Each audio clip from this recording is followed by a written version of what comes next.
जय श्री कृष्णा। इंदिरा एकादशी की कथा।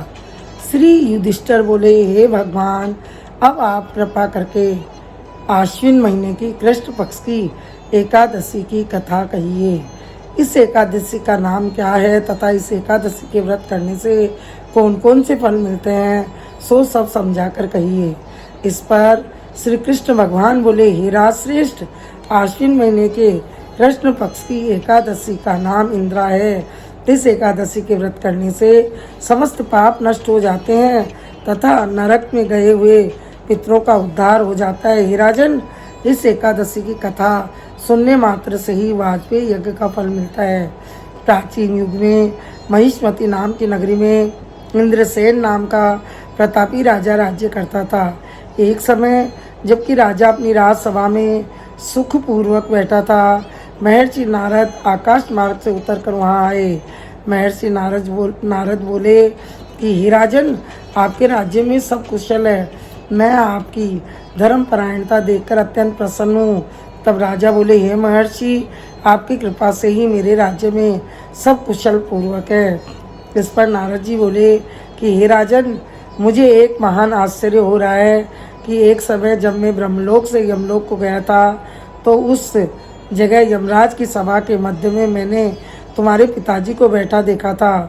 तुम्हारे पिताजी महान ज्ञानी ध्यानी तथा धर्मात्मा थे। वह एकादशी के व्रत बिगड़ जाने से यमलोक को गए।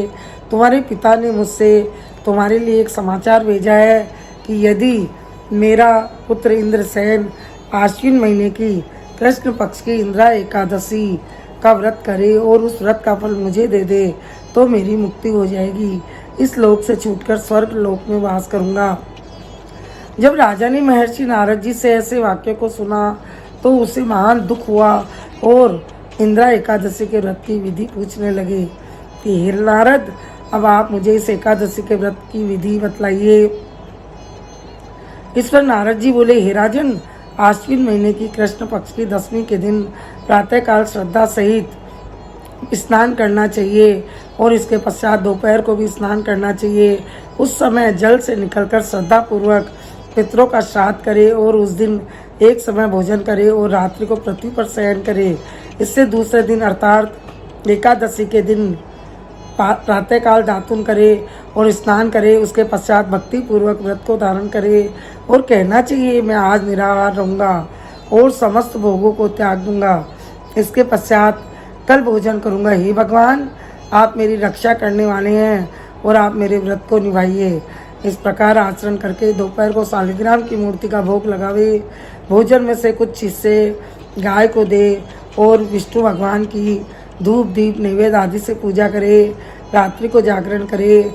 इसके उपरांत द्वादशी के दिन मौन रहकर बंधु बांधवों सहित भोजन करे। हे राजन, यदि इंदिरा एकादशी के व्रत